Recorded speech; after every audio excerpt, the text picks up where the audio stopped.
What if the toughest battle you'll ever face isn't with someone else, but with your own mind?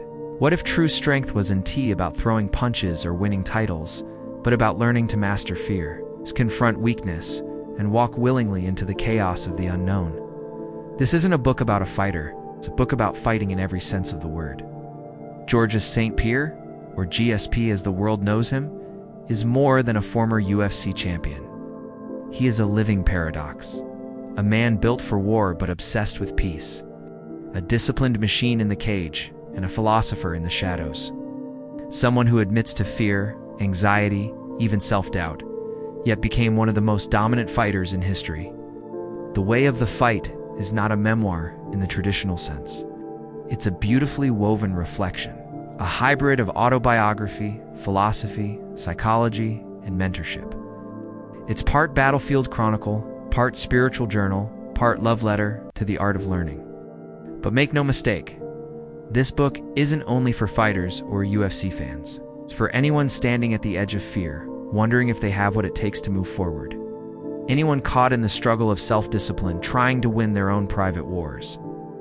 Anyone chasing mastery of body, mind, or purpose. GSP doesn't just recount what he's done, he shares how he thinks. His relationship with pain, his obsession with growth, his hatred of comfort, his awe for humility. This is the story of how a bullied kid from Quebec became a warrior of the mind, and why the most dangerous opponent you'll ever meet is the version of you that chooses to stay the same. Let's begin. Georges St-Pierre never chose to become a fighter. Fighting chose him, in the form of torment, humiliation, and fear. As a boy growing up in Saint-Isidore, Quebec, Georges was smaller than the other kids, shy, nervous, constantly bullied. He would walk into school dreading what would happen next. Would his backpack be stolen again? His clothes ripped? His face shoved in the snow? These early moments weren't just about survival. They planted the seeds of his entire philosophy. GSP wasn't born fearless. He was born terrified. And that made him pay attention. It made him learn. His father enrolled him in Kyokushin karate. Not to turn him into a warrior, but to give him structure, respect, something to believe in. The moment Georges put on the GI, he felt it. Not power, but possibility. And so began a life of discipline. But this discipline wasn't loud. It wasn't flashy. It was quiet, almost monk-like. Georges wasn't the fastest learner, nor the most naturally talented, but he was obsessed with getting better, obsessed with breaking things down, repeating them, refining them. By his teenage years, the bullying had stopped, but the internal war was only beginning. As Georges stepped into the world of mixed martial arts, he quickly realized something. The fight is never just in the ring. It's in your thoughts, your preparation, your rituals. Fear was no longer a monster. It was a tool, but if used correctly, fear sharpened him. If ignored, it consumed him. He writes about this with brutal honesty, how fear nearly paralyzed him before fights, how he would vomit, tremble, doubt. But then, he'd enter the cage anyway. Not because he was fearless, but because he had trained to move forward in spite of fear. GSP became a student of everything: gymnastics, wrestling, boxing, jiu-jitsu, even philosophy and paleontology. Because to him, becoming a better fighter meant becoming a better human. The book introduces 5 voices, mentors, and key figures who shaped his path. Firas Zahabi, his genius trainer and tactician. Christophe Midou, the early mentor who taught him the brutality of fighting. John Danaher, the cerebral jiu-jitsu master who helped him think like a chess player. Dr. John Chamberg, who transformed his physical conditioning. And his mother, who grounded him in humility and humanity. Through these voices, Georges reveals a deeper truth, that no one becomes great alone. Mastery is always a collaboration, and yet the pain was always his to carry. One of the most moving sections of the book details his loss to Matt Serra, a stunning upset that rocked the MMA world. Georges had become complacent. He'd let the media hype go to his head. He stopped fearing his opponent, and it cost him. But instead of running from the shame, Georges studied it. He dissected the failure, broke down his ego, and came back with renewed fire. He didn't make excuses, didn't point fingers, made a vow. Never again would he walk into the cage thinking he was invincible, because invincibility is an illusion. He learned something even more powerful. Vulnerability is a strength when you face it fully. Every setback, every injury, every sleepless night before a fight, they were all part of a bigger training. He wasn't training just for the UFC, he was training for life. And as Georges pushed deeper into his career, he started to question the very nature of fighting. Was it violence? Or was it expression? Was it destruction? Or was it art?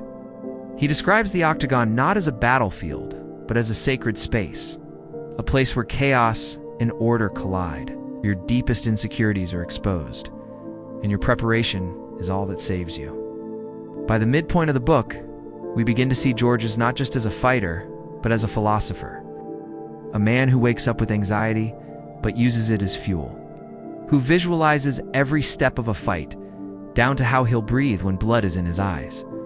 He became a student of pressure, how it shapes you, how it either breaks your rhythm or makes you discover a new one. But even as the world celebrated him, Georges knew one truth. The more you achieve, the more you must protect yourself from arrogance. Because the ego, not the opponent, is what truly knocks people out. And so, in the quiet corners of his mind, he continued the deeper battle, the one between comfort and growth. And this is where the story starts to shift. Because for Georges, the ultimate opponent wasn't Sarah or Penn or Koscheck. It was something far more dangerous. It was the temptation to stop evolving, to settle, to stop learning, to stop being afraid. And he knew. The moment he gave in to that, he'd already lost. By the second half of the way of the fight, something becomes clear. This book isn't about Georges St-Pierre's rise to glory. It's about his refusal to stay the same. Success, he explains, is not a destination. It's a trap. When you win the belt, people cheer. You're on posters, magazine covers, ESPN headlines. But beneath the surface, something dangerous creeps in. Expectation, entitlement, identity. Georges never saw himself as a champion. He saw himself as a student. And students never stop learning. He began studying science, the biology of performance, the neuroscience of habit, the psychology of resilience. He devoured information, always asking why. Why does fear exist? Why do rituals calm the mind? Why do some fighters crumble under pressure while others rise? The answers he found weren't always in the gym. They were in ancient philosophy, in quiet reflection, in listening, really listening to his Firas Zahabi, his longtime coach, becomes a centerpiece of this part of the journey. Firas didn't just teach him how to fight. He taught him how to think. That fighting is a language.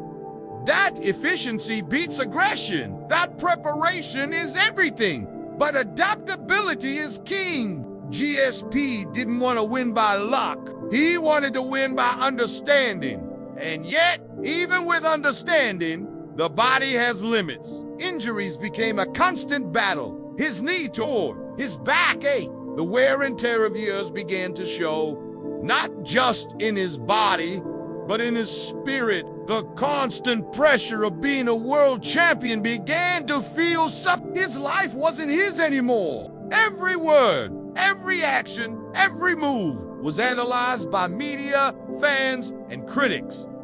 Inside, Georges began to feel the cracks. He started experiencing obsessive-compulsive thoughts. Constant mental noise, a need for control so intense, it became debilitating. He shares this with disarming honesty, not as a weakness, but as a revelation. Even the strongest minds can fret. And so he turned inward. Meditation, visualization, philosophy, time and nature. He began to realize that fighting, real fighting, has nothing to do with hurting someone. It has everything to do with mastering yourself. This part of the book reads like a spiritual unfolding. He starts asking deeper questions.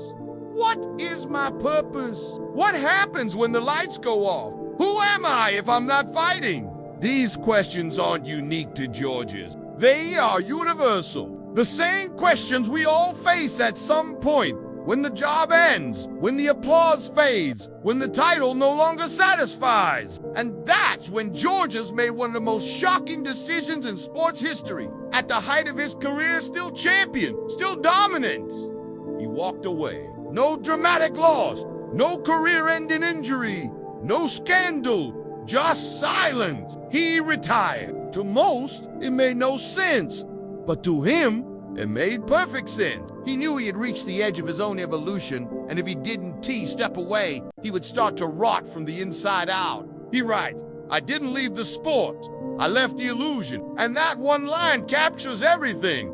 GSP didn't retire to escape. He stepped away to expand, to rediscover who he was outside the cage, to grow in other ways, emotionally, intellectually, spiritually. But the story doesn't end there. Years later, the itch returned.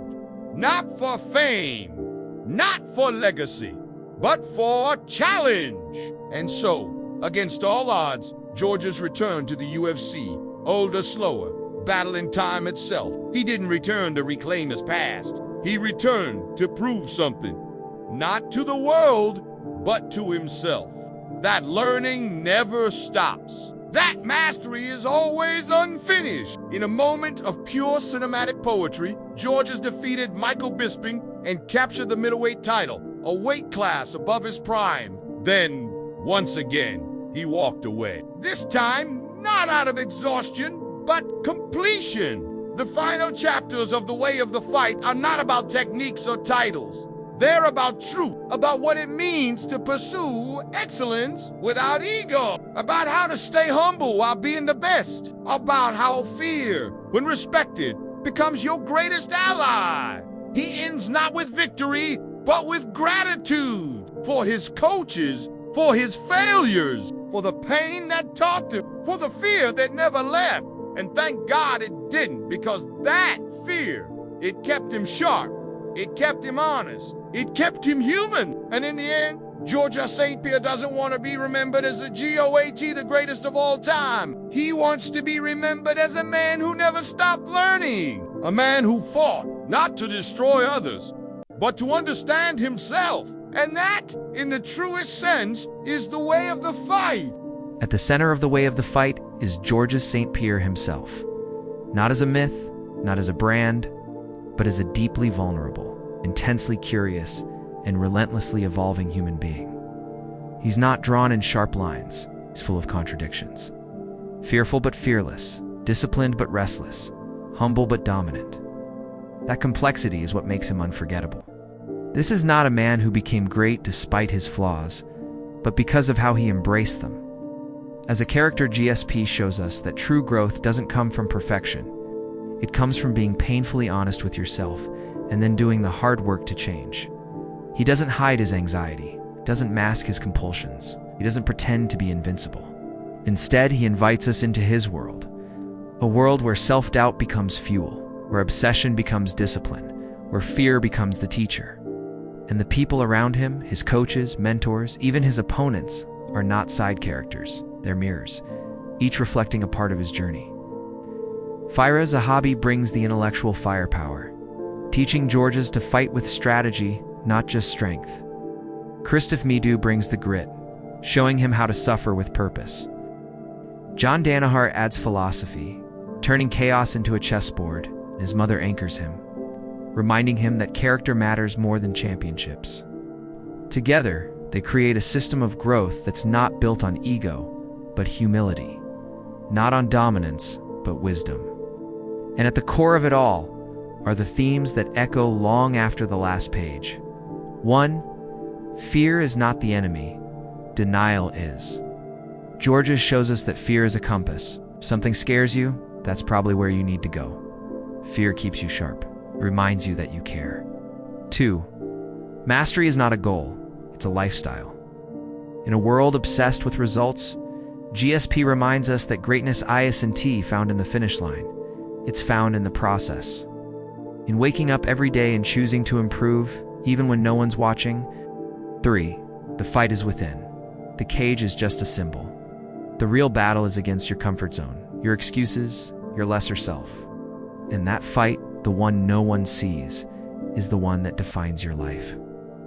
For humility is the ultimate strength.